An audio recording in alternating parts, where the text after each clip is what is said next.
आज खारी शंकरपाळे खायची खूप इच्छा होती. मग 2 वाटी मैदा घेतला, त्याच्यामध्ये अर्धी वाटी रवा घातला, त्याच्यानंतर चवीनुसार मीठ घातलं, थोडेसे जिरे घातले, थोडेसे ओवा घातला, थोडीशी कसुरी मेथी घातली आणि मग पाण्यामध्ये चांगलं असं एकजीव करून घेतलं, सगळं मळून घेतलं पीठ.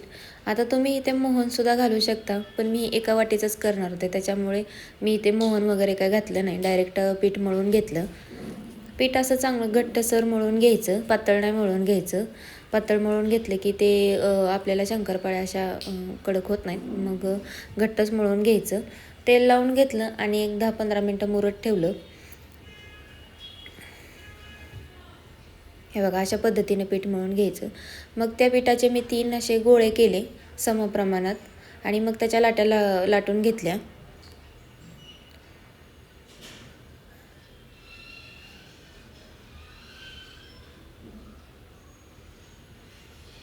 अशी तिन्ही लाट्या लाटून झाल्यानंतर आता मी इथे एक स्लरी तयार करते. मी इथे तेलामध्ये थोडंसं मैदा टाकला आणि एकजीव करून घेतला.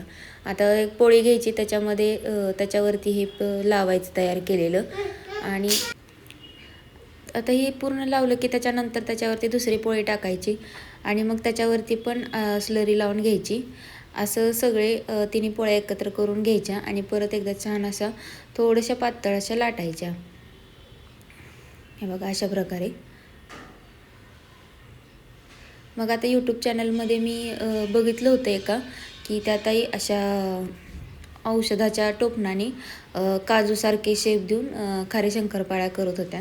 तर म्हटलं आज मी पण तशाच करावेत, म्हणून चौकोनी वगैरे आकार न देता छान असे काजूसारखे मस्त खाऱ्या शंकरपाळ्या मी करून घेतल्या. उरलेलं थोडंसं जे कट केलेलं पीठ असतं ना, त्याच्या पण असं मी एक वेगळा शेप देऊन तयार केलं होतं, नवीन काहीतरी.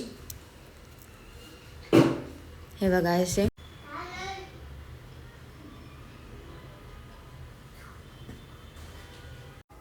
एक वाटीच्या प्रमाणात बघा एवढ्या शंकरपाळ्या तयार होतात. तर या आता मी मंद आचेवर छान अशा तळून घेते.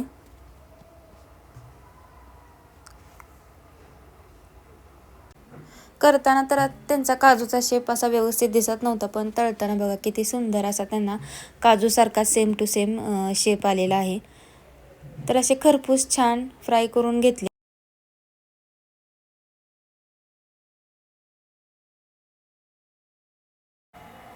तर बघा, अशा पद्धतीने आपले खारे शंकरपाळे तयार झाले. व्हिडिओ आवडला असेल तर लाईक, शेअर आणि कमेंट नक्कीच करा आणि चॅनलला सबस्क्राईब करायला विसरू नका. Bye bye.